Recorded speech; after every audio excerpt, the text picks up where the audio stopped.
Hi, Emily. Welcome to the podcast. I'm so happy to have you. Hi, thanks. Nice to be with you. Yeah, it's been a long time since I last saw you in my class. We were just Yeah. talking about like 5 months. Did he just turn 5 months? Yeah. His birthday is Halloween. So he's Oh, like exactly 5 months. Each month on the last day of the month, he gets to graduate to the next month. right. Yeah. And Yeah. our last class was supposed to be on Halloween. I remember thinking about it. Oh, that would be fun. Maybe I could dress up or something and then go to some like event afterwards. And then nope, I was wearing pretty much no clothes that whole day. Nope. I remember thinking like when I had all three of my kids, I thought like maybe I'll try wearing this labor skirt and I'll buy like a labor skirt or something. Yeah. It all just comes off. I wouldn't have wanted anything touching my body anyway in terms of clothes. Yeah. It's just like I'm doing something here and it's so primordial and like this primal experience. It feels natural to not be wearing anything. Clothes can feel really restrictive. Like anything touching my body that doesn't have to. Don't Yeah. touch me. But So, it's nice yeah. to have the option probably if you were like, well, I want to try the labor skirt and then you like have that Mhm. option. A person could feel uncomfortable because there's sometimes a lot of people around, and especially if Yeah. you have your parents or something like that around Yeah. too. I didn't have that. I tried to keep my birth team and people in the room pretty small and limited, so it was just my closest people, and my best friend, my husband, and my two midwives and my doula. So there's Mm, like five besides me, yeah. which is ended up being perfect. But I can see how somebody might like a little bit more the option to be a little bit more conservative, even if eventually that like all goes out the window. It is nice to have that option for sure. And some people do feel good in clothes, but yeah, it was never me each Yeah. time. Well, I wonder, do you want to start by, just going over finding out you were pregnant, the beginning of your pregnancy? What was that journey like? It feels like so long ago. We had tried for a couple of months. We had decided like kind of around the early part of the year. It just took like a couple months and I remember sort of sensing, well, it seems a little bit different. My body felt a little bit different. My boobs were more swollen, just internal experience. But I remember we took the test. My husband was with me and like I kept taking these tests that I guess I had like one of the packages of the ovulation strips and I was taking them and they were always negative. But then eventually it was like because I was sort of feeling like, well, it seems like maybe like this time is different, but I was still kind of getting the negative results. I think my husband went and got the typical, pregnancy tests that you get that like are supposed to be immediate response within 2 weeks or whatever. We did that and that one was like immediately positive. Yeah, this is happening. I remember like hugging in the bathroom with my husband and being like, whoa, like, yeah, it happened. Like, we did it. I don't know if this is true, but I remember like this sense of like being kind of wide eyed, both of us probably just kind of like, oh, wow, like, kind of processing it, sharing some words and being both excited and nervous. And Yeah. those are pretty similar feelings. So Yeah. a month or so later, and I just like kept living my life. I like went skiing the next weekend with my sister and stuff. Actually, no, the skiing happened before. I don't know. The skiing was right around there. I actually like went skiing. Skiing in my mind sort of marks the beginning because I like had gone skiing, and when I do the math, that was around the time that I ovulated and like probably conceived. Like it was Valentine's Day around that weekend that I Yeah. would have like conceived. And then I ended up going skiing again. I think it must have been right after I found out that I was pregnant because I told my sister, I think that weekend. Yeah, so it's funny how things get marked. Yeah. I haven't been skiing since, but well, I'm not going to be doing this in a few weeks, Exactly. or even yeah, a couple weeks, but maybe like depending on how I'm feeling and stuff. But I felt like I had some icky nausea and stuff in that early part. But it's funny how it like kind of evaporates from your mind, and you're like, it wasn't even that bad. Yeah. And that actually really wasn't that bad. I didn't end up like throwing up until close to when I was entering the second trimester. Actually, I remember being like, it's supposed to be over, like I should be fine. And then like I got a little flu, and that paired with the pregnancy, I think, was that was the one time when I had to throw up. But I was grateful that it was like relatively easy that way. Other than that, and being a little bit, emotional and stuff, and like super spacey. In that Yeah. time when I didn't quite know I was pregnant, I remember I had like an appointment to go to a massage or something, and I like spaced on it. Like my person like or called me like, "Are you coming?" And I was like, "Oh no!" I had just like continued working or whatever I was doing, and was like 10 minutes late. I was like, "Oh yeah, I can leave right now." Made it over there in the next 10 minutes, and then she was like kind of upset. Like it was sort of like, "Well, this isn't really cool, to do that." And I like was crying by the end of that conversation, and she's like, "It's okay, like it's just like a preference, right?" And I'm like, and then we sort of started talking about things, and I was sharing about trying to get pregnant and stuff, and she's like, "Is there any chance that you are pregnant?"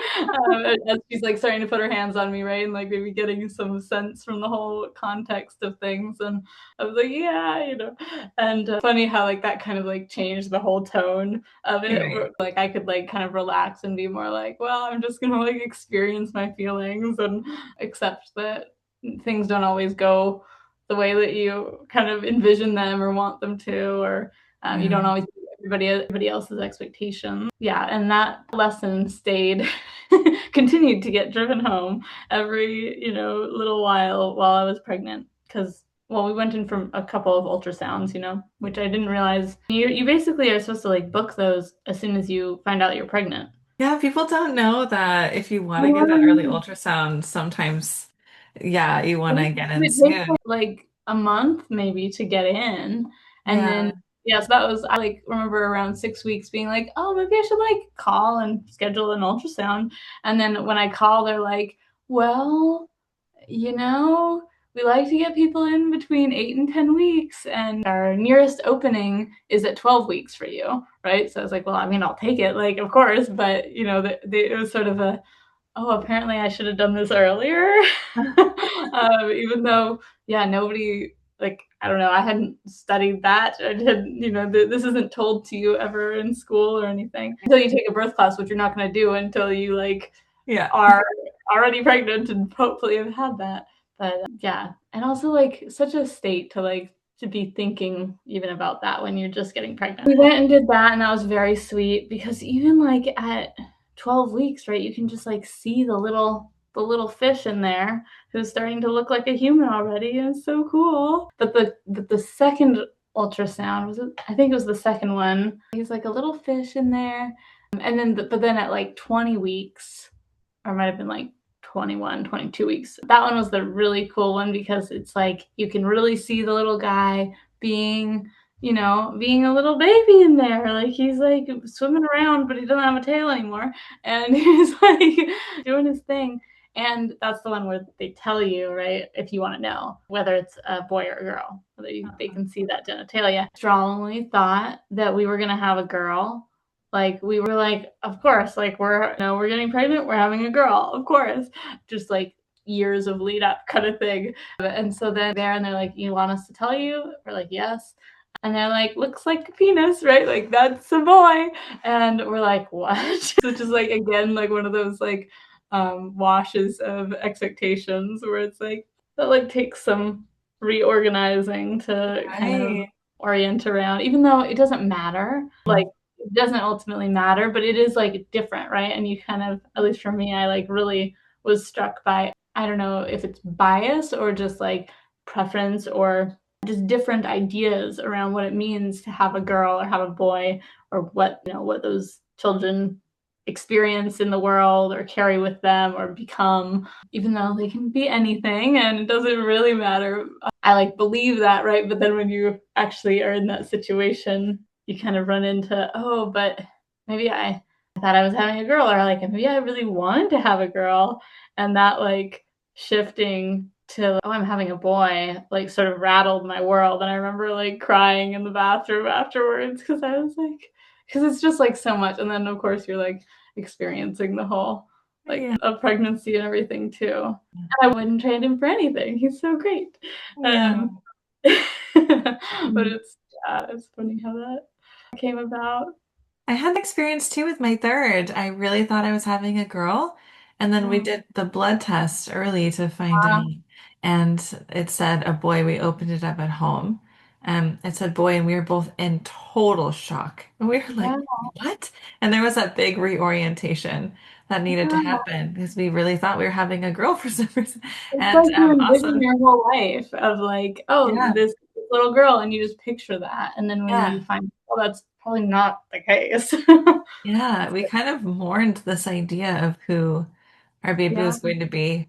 And I just love Mhm. who he is. Of And, course. I just so Yeah. much. But yeah, we went through that little, like, oh, wait a Yeah. second. Your like expectations get like totally shaken. So interesting. So Yeah. you're halfway through your pregnancy, find out you're having a boy. I was And gonna say though, I like said to myself when we did that, we decided not to do the blood test at like 10 weeks or whatever because we weren't clear on whether our insurance was going to cover it. It was probably going to be like a couple $100s, we were sort of told, maybe. They sort of couldn't tell us. And we were supposed to make the decision like in the office, so it's like, we're not going to go call our insurance. And my husband did not want to do it, partially because of that. I don't know if there were other reasons. But looking back, when I was like crying in the bathroom at 20 weeks, I was like, I just wish that I had done the blood test because it would have been 10 weeks that I wouldn't have been building this idea of who this person was going to be. That was just, I mean, whatever. Like, they can be trans, they can be whoever they want to be. Maybe they'll end up being a girl, but like, it was a lesson that I needed to learn. And I was like, I would have done it the other way. I would have like gotten the information sooner, even though it's cool to like see them for the first time on the ultrasound and start to orient to who they are. Like, for the mental and yeah. emotional experience of it, I would have just found out then. Yeah, I'm very similar. Some people can wait until baby comes and that's what they want to do. And I think that's so cool, but I just can't mentally, even though, like you said, like it doesn't actually matter, but I feel like because they'll be who they're going to be. But for some reason, it did to me. It did matter mentally around just the preparation a little bit and the vision of it all, knowing that was really supportive and knowing it early. So there's really no wrong way to do it, but I think it's good to recognize that in yourself. Like, oh, helpful for me mentally to kind of understand that sooner. And yeah, do you want to have more kiddos? Would you be? Yeah, we think we'll have another one probably in a few years. Yeah. Yeah, kind of Yeah. give us some time to, land in our lives as they are. We also moved, like when our Oh, baby was 3 months old, we decided we were going to buy a house, and so we did. That was like a change, a big reorientation in itself. But I was really glad that we did that after he was 3 months. That was it's like so intense for especially the first 3 months. I feel like because he's just like just a ball of needs all the time, and then they're sleeping like 80% of the time. yeah. And then you get to do all the other things that need to happen or sleep. I don't necessarily recommend moving with a newborn, but No, I moved with a 4-month-old and it was a lot, but yeah, it was also like, okay, we made it out of the first 3 months, and that's really the time where it's the exactly. hardest to try to do Yeah, anything other than take care of a baby. exactly. Yeah, I mean that was the thing is like you barely get to even start coming out of that world to even start looking at houses or whatever you're doing, right? Like Yeah, yeah, let for alone sure. we had a lot of friends that helped us with the move too, which actually was very sweet. Back to pregnancy. Do you want to talk about like finding my class and how that helped you? Yeah, so I had decided that I wanted to do a home birth. I kind of knew that already going into it. And then we found a midwife, like, yeah, again, like in my sort of first or early second trimester. And she happened to have an office just down the street from us. So that was perfect. And she had a flyer like hanging in her office. So when we started meeting with her and she started saying, well, you might want to take a birth class at some point. And my husband loves like bulletin boards. So she was looking at all the flyers anyway. And, peaceful birth method. Ooh, that sounds perfect, right? Like that's just what we want, especially with a home birth because for us, of course, because yeah, it's just like we really wanted to create course you would want to, do this in the hospital or anywhere or a birth center too, but like just really wanted to create that peaceful environment, that way of bringing in this child to the world. Yeah, that Mhm. that already aligned a lot. And then really appreciated actually doing the class and how balanced you were with like, well, it can be this thing or it can be that thing. These different things can happen. There's like no one right way. And of course, people in the class are like doing home births or hospital births or birth center births, and you never know also what's going to happen and where you're going to kind of end up. So it felt really cool to like be sort of prepared for anything and also hear the different perspectives, even if it wasn't necessarily what we were going to choose. Yeah, I remember like I think it was the last session that we ended up at that where we were talking about like advocacy, basically like advocating for what you need, like husband advocating for what the mom needs. And I feel like that kind of stayed with me during the birth too, like in a like not in like a mental way so much, but just in the sense of, being in the class and going like, yeah, this is going to happen, right? Or like, we don't know what's going to happen, but something's going to happen. Then a baby's going to get out. And there's going to be a lot of kind of experiences and needs that need to happen along that path. And so just having that like tuning into sort of what I will need and not necessarily being able to know that beforehand, but during the birth, I remember having this really clear sense of like, well, this needs to happen, and then just like being able to like say it into the space and, Yeah. whoever in my birth team would be able to take care of it. There are several moments like that.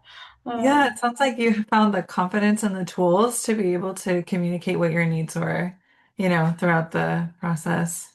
yeah, and just like a good reminder that I would need that. It would be something to draw on because I think maybe in general, like I am a pretty confident person, but I can also have my times where I'm like, oh, maybe more insecure, maybe kind of not sure how I want something, or kind of trying to acquiesce to what somebody else wants to try to kind of maintain or create like good feelings there. And yeah, it was just like that acknowledgement of like, it's really going to have to be what I feel is necessary and important, and there is no acquiescing, there is no like doing what I think somebody else wants. It's gonna be all like what my sort of intuition and experience. And I remember you talking about like intuition as part of that too. I'm really grateful I didn't have any interventions or anything. And I think that, yeah, part of that is like hearing about what the potential interventions could be, and potential ways to like respond to that, or ways to say, well, I actually don't want that, or I don't want that yet, or and like, because of course you don't know, especially with a home birth, like you hope that you're going to have the baby at home, but you never know. And so just having that like preparation of like, if we went to the hospital, what would I need to be kind of prepared for? Yeah, that was all really helpful. That's so great. Thank you for sharing that with me. I'm really glad that that helped you. And how cool that you were able to, like, I know that you wanted a low intervention birth, and it sounds like that was what you were able to get, Yeah, which is yeah, awesome. Yeah, do you want to take me into the birth and share, like, yeah. what that was like?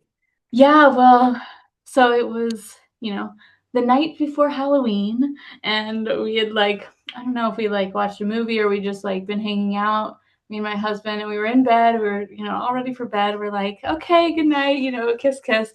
And we go to lay down. I go and I like, I think I might have just been about to turn off the light or something. And I'm like, oh, what's that? There's this like big release of liquid. And I'm like, that's weird. That's never happened before. I'm like, to my husband, like, what?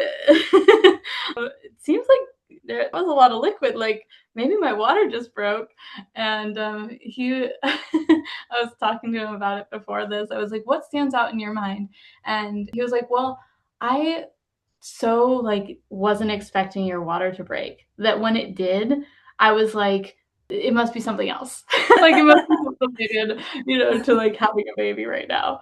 And especially I hadn't had like any signs of labor. Like I hadn't had any contractions or anything, which like in your birth class, you were like, this doesn't really happen. Like it's not really like the movies, but it was like very, kind of essential like water breaks. Oh my God, I guess I'm having a baby. I don't know. But our midwife had prepared us. Well, if you go into labor in any way in the night, just like try, and even just in pre-labor in general, just try to get sleep, because like you want to just basically bank that sleep, right, so that you have energy for the labor. We texted our midwife, my husband did, and said, seems like water broke, and she's like, yeah, try to get some sleep. It was exactly midnight. The clock told midnight on Halloween, and like our baby was like, I'm ready.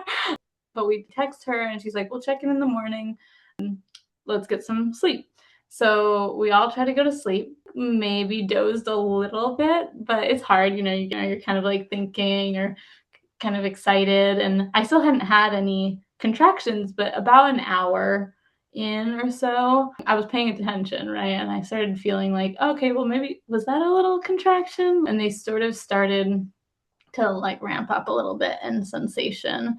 And at a certain point, like my husband's asleep in bed next to me, and at a certain point, they were like so intense that I like had to get out of bed. I'm like, this is so intense. Just that feeling of like I can't just lie here anymore. And so I got out of bed. I let him sleep, and I got out of bed and went to our living room, which I feel like the context is important. We had a bedroom that was being like the floors were being redone, and because we didn't think we were going to have a baby for another couple of weeks, probably. It was like my first baby. I wasn't due for at least a week, and we thought it would probably be a week after that, right? So all of the furniture from that bedroom was in the living room. And so I like go out there and like find this little cove, and I'm like laboring like on a chair, kind of just like experiencing the contractions and stuff as they're coming. And I had brought like my little alarm clock so I could see time, because I was aware I need to call somebody. So I have like my phone and my little alarm clock, and I end up timing them and being like, yeah, these are pretty much 4 minutes apart, 1 minute long kind of thing. And I tried calling my doula and she doesn't answer. Oh no. And yeah, she was like very, very apologetic later. And she ended up making it for the birth, but it was 4 a.m. at this point. And I'm like calling my doula, and I'm texting our like my best friend who lives in the room next to us, being like, I have baby soon, and I'm like texting, a couple of people in between contractions, just like her and my doula. Yeah, I think it was like maybe it was only 3, 4 o'clock, something like that. I went and like between contractions, I was like, all right, I've got 4 minutes. I go in and get my husband. I'm like, there's no sleeping through this. Like we gotta go, like to the living room. That was like where we were planning to give birth. So he wakes up and he comes with me, and then he's timing them, and very quickly, right, he like downloads an app while he's in the bathroom on his way to me, and like within the first measurement, they're like, go to the hospital, right, like the apps do. And so he's like, okay, we better call the midwife. And so he calls her or texts her or something. I think she was like, okay, I'll be right there. I think we were at that stage. And so she like made it over very quickly, but I was in such a state where I was like, that early piece, because it kind of progressed very quickly. Like I said, like there wasn't a lot of kind of pre-labor, early labor. I mean, this is sort of early for me. I remember just grabbing my husband and being like, what do I do? Like this is so intense. Where are the people that we like hired to do this? Like to like be here with us. And so they were on their way. But I just remember that intensity. And then my best friend like came out because she could hear me groaning. And actually, our cat was the first one on the scene. So she had like come and like been with me, which was very comforting, before I'd even gotten my husband. But then husband comes, and then my best friend comes, and she's like, oh, I thought you guys might have just been having a really good night. But then I like sort of put two and two together. And she's like, do you want me to move some of this stuff that's like all over the place in here? So we're like, yes, absolutely. So she's like moving things to the side. We've got the fireplace going. We had like a gas fireplace. It was really nice. And it's totally dark, and I won't let anybody turn on any lights because I'm like, no way. Like I need the dark environment. Also, wouldn't let multiple people tried to move this like stack of cardboard boxes that were like flattened that were leaning up against this rocking chair that I had kind of like ended up in sort of a cave. And I every like multiple people, like, you know, my best friend, later the midwife, later the doula, I think, like tried to like move that out of the way, and they'd be like, oh, I'm just gonna move it. I'm like, no, don't move it, because I really like kind of protected feeling of like being in this little cave. And Uh-huh. there were a lot of things like that where, you know, because I had prepared everything, you know, the sort of storage container, you know, thing full of whatever the midwife would need. And I had prepared it all and I knew just where it was, but I was like, it's there, you know, I would be like, get the thing, you know, the stuff is over there and bring me this or whatever I would ask for. There were like a million things throughout the whole time. But it was really cool that like clarity of just like being so in it and yet also having this like expanded awareness of kind of where things were, where people were, what was needed. Yeah, that was like a very cool highlight. And it's so funny how like you don't even like I don't even remember kind of the pain or Yeah. like the like sensate like I remember it sort of, but it's this like foggy dream of that was really intense. And I think I would call it pain, you know. There was like Yeah. some people like to say like, oh, it's not even painful, right? I think that would have been something that you said. And probably people experience it differently, but for me, like it was like the sister to pain, you know. It was like, well, I wouldn't almost maybe call it pain, but I think I still would. Like it's just like it still is like intense Yeah. experience, but it's not like anything I've ever experienced before. It's a Yeah. totally different type of pain. I'd never experienced any that intense. But labor went pretty relatively quick. Like I went in, you know, I had my water break at midnight, and then when the sun was coming up, I remember being in the bathtub. I was like, my husband was like doing the shower on me, and I kept being like, "Put it here now, get it away from me!" Back and forth. And we actually were using hot water, and they were at the same time trying to fill up the birth tub in the living room. So they were like really struggling to get the water hot enough for the birth tub because I'm like simultaneously using warm water in the shower, which I'm like using maybe a third of it anyway because I keep being like, get it away from me, it's too hot. No, put it on me. And but they, you know, my best friend is like boiling pots and pots of water and like taking it over, and so they eventually got it to the right temperature. And I had like directed people to like add take a put a heater, like a little space heater in the bathroom so that I would be like warm enough while I'm like in the shower. And I just kept like directing people kind of in this like sort of like closed eye executive function state is like such a Yeah. weird thing. And I remember having these like knowings, like it's like this intuition, like sort of even when I was like in labor, like when it was starting and it was dark, I would be like, well, this makes sense. Like it sort of feels like, of course, he's coming at night. And then like being in the bathtub, I remember being like, this like, oh, the sun is coming up. That's good. That means that it's kind of ending soon. Well, I'm gonna like be, you know, like in transition around when the sun comes up. You know, it wasn't like I didn't think it that way, but it was sort of like I felt that. And then as it was happening, the midwife, of course, from the other, you know, from outside the bathroom is like, do you feel like maybe you're getting ready to push, or, you know, like that something's changing here? I was like, yep, I guess that's what this is. You could hear my sounds changing. And I like also loved being in the bathtub, I'll say, because a lot of poop was coming out. And I think I also was throwing up in there. There was like a lot of experiences happening, but it like was sort of important to like get it all out, you know? And I was glad that it was happening in the bathtub because I think it would have been hard for me to have done that anywhere else anyway, because I just would have felt that like it's like you don't want to make a mess kind of thing. But because I'm Yeah. like in the bathtub, it's contained and I can just let it all Yeah. loose. Yeah. I let like people, help shepherd me to the birth tub, and I labored in there. It was really nice to like. It felt very relaxing, but I was like far enough along that it wasn't like slowing things down. Yeah, I really enjoyed it, to the extent I could, like the sensation of the warm water. And my doula was like pouring buckets of water on me, which I didn't know like how she was doing it. Like I just was like, oh my God, it's like the best thing ever. Like it just felt like this magical, kind of warm waterfall washing over me. I could also like feel him kind of starting to come out, like I could physically reach with my fingers and like feel his head.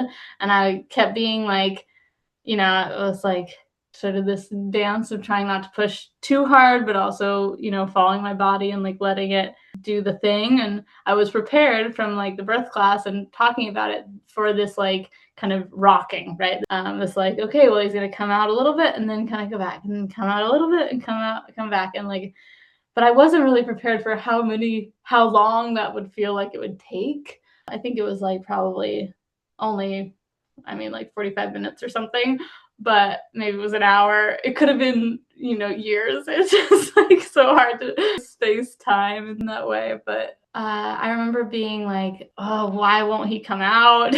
And getting like frustrated about it. But everybody there was very supportive. And I kept asking people, like, what do I do? Especially earlier on. And my midwife, like, all she did when she got there was like sit there and be like, you got this, like there's nothing really to do. She's just like monitoring every, hour, half hour, or whatever to make sure that the baby's heart rate is good. Yeah, I kept kept going. And eventually I was like, okay, I'm ready to get out of the bath.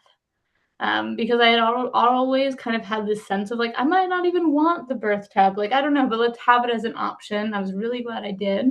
But I was kind of like, but I don't know that he's going to be born in the water necessarily. Like, that doesn't necessarily feel like what's going to happen. And so eventually I like got out of the birth tub with a lot of help and fortunately no floods. And and then I was like laboring on all fours. And then I actually ended up like doing kind of like an intuitive sort of half squat with like one leg up, and then I remember like I changed to the other leg. And I do remember actually one like specifically like remembering spinning babies. I did like like I had like a person come to our house and like talk us through that like maybe a couple weeks before this. And we talked about it a little bit in the birth class with you.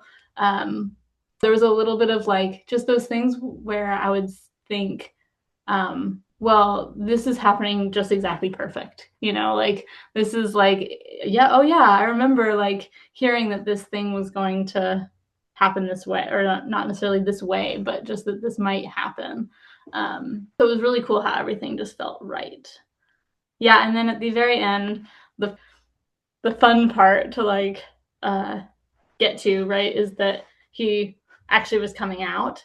But to get him to that point, not only did I have to do the squatting, but I kept like, even when I was in the birth tub, I kept being like, you guys, I need you to like be with me, because it's such a like intense feeling. And especially to be like, I'm like groaning in this way that I've never groaned before. And it's just like coming out, but I'm like surrounded by a few people, and yet I almost feel alone. So to get people to like feel like to feel with me was the feeling. Was I kept being like, I need you guys to like groan with me. And so I asked them all to groan with me, and then they weren't doing it the way I wanted, so that I had them change it.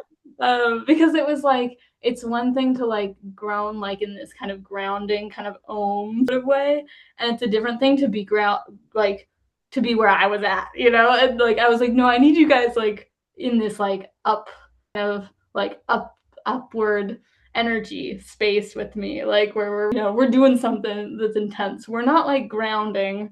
We're like we're We're getting getting a through. baby out. Exactly, we're getting a baby out. And so that like really helped. They were like helping me with their energy.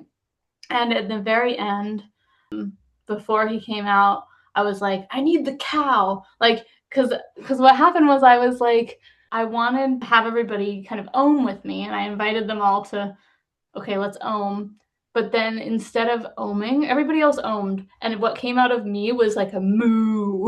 And so I was like, okay, we're not ohming. We're going to moo. Get the cow. Like my friend had made us this little stuffed cow for the baby. And so I was like, I know exactly where it is, right? I'm like, go get it out of the closet. And she brings it over, and the cow's like sitting there, and we're mooing. And then I'm like, this is hilarious. And also, I have this glimmer of a thought of like, I feel like laughter is helpful for this, like in this position. And so I actually like started laughing, and that was like what finally got him to like come out. So you And laughed your baby out. I did, Were yeah. you like literally laughing as he was coming out? Yeah. I Yeah. remember like laughing and then being like, well, there's his head, and then I'm like, that's hilarious to me, right? Like that's like happening, that's working, but I'm like laughing my baby out, and then I like continue laughing, and he comes out the rest of him, and yeah, it was like, and there's like videos and pictures and audio recording. I haven't like fully listened or watched all of them, um, but it's really cool to have that. It would be fun to like look back and hear how the laughter aligned, because I couldn't see any of it. I'm just feeling Right. it. Yeah. Yeah, Yeah. Oh, that's beautiful. it was really It sounds special. like you had to really like let go and be so authentic in whatever you needed to express. And it was really being true to that that got your baby out. Yeah, definitely. Yeah. Yeah, and the Um, laughter thing was like so perfect. Memory of like, it's like sort of this distant feeling of like, I feel like these are related, right? Like the laughter kind of pushes in that direction. So yeah, yeah. it does. That is so cool. I don't think I've ever had a student say that they laughed their baby out specifically. So that is the first, and that's really special. I have heard of moms doing that before. And it Mhm. just goes to show like how important it is to create an environment within yourself and externally where you feel safe to express whatever you need to express. If we gotta moo, then we're gonna moo. If we gotta laugh, then Exactly. we're gonna laugh. Yeah, Yeah.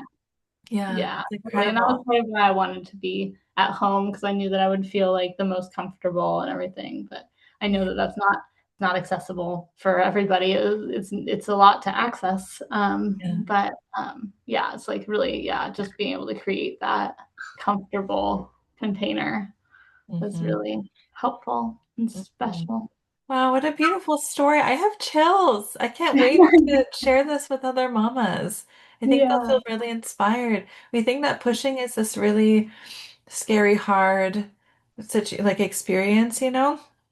And a lot of moms just think like that's what pushing is. Like we have to hold our breath and bear down and people are shouting at us and telling us what to do. You Mhm. can laugh your baby out, Yeah, apparently. You can moo your yeah. baby out. I had also told my midwife, like before, when we were talking about birth planning, that I wanted mostly kind of silence around. Like I didn't necessarily want a lot of instruction unless I like asked for it. And like ironically, when I was asking for it was actually in the earlier stages, when I was like, "What is happening?" Right? Like it's kind of this like almost panic. And then all she could really say was like, "You got this. Like you're doing perfect. Like I Yeah. don't nothing else to really tell you besides just like keep going." Yeah, but it can be scary. So I hope that people do get something out of hearing the story. And yeah, yeah, I wouldn't have expected that I would do that, but also looking back, it's sort of like, oh, of course. Do you feel like your birth was a positive experience? Yeah, definitely. Yeah. I mean, I think like ultimately, just having our sweet little baby is like so positive. Mm. But overall, also, yeah, I mean, it was only 10 and a half hours from that, like I gave birth to him at 10:30, um, from my water breaking at midnight. So I felt really like fortunate in that way that I was able to just listen to my body and let it do its thing. And it also like be able to, project all these instructions at other people to sort of help support that. Yeah. Yeah. Yeah. So cool. I wonder like if there was oh, we're right at our time actually, it's perfect. If there is a mom like listening who maybe is wondering like what can I do to prepare for birth? Do you have any advice? Was there any advice that you would give? Yeah. I think for me, something that was helpful was just studying a little bit of hypnobirthing and just like, it's basically like kind of preparing yourself mentally, right, for this experience. And I do maybe as much as I thought that I was going to do in terms of that preparation because I thought, oh, I have so much time. But just Yeah. like even when you have like a few minutes to just really kind of relax into this idea of I I can help my baby come out. They're gonna like mostly do the work, but I'm gonna like also be there doing some work with them. And there's like, courses and meditations and things you can find. But that as well as journaling about it, like there's like, again, like there's nice books like Birthing from Within and think about what do you actually think birth is going to be like. And if you think that, it's likely, right? So like if you're kind of, you draw a picture of what you think birth might be like, and then you realize like, oh, it's like a dark cloud or something, then you kind of have some time to like process that and maybe shift it. Yeah. And maybe the number one thing that I would say is like creating that space. And for me, it was like creating kind of an altar. And I had some art that I had made that was really bright and beautiful and like called me into this invitation to like, for me, my prompt was like, how can I be more loving or how can I surrender to love in this moment? Oh, And at one point, I like had this card that had like this beautiful like drawing, this like bright door that I had drawn that was like, sort of this portal that I was picturing that my baby would be coming through or that I would be going to get my baby from, or something like that, where like we're entering this more light filled world together. mm, And then on the other side I had written that question of how can I be more how can I surrender to love in this moment. And at one yeah. point, I'm not like looking at it at all, I was like told my friend like, please, flip over the card so that I just like am present with that. So I think like that kind of those like intentions, having community support, and just really trying to process it internally and externally as much as possible before the time comes. Yeah.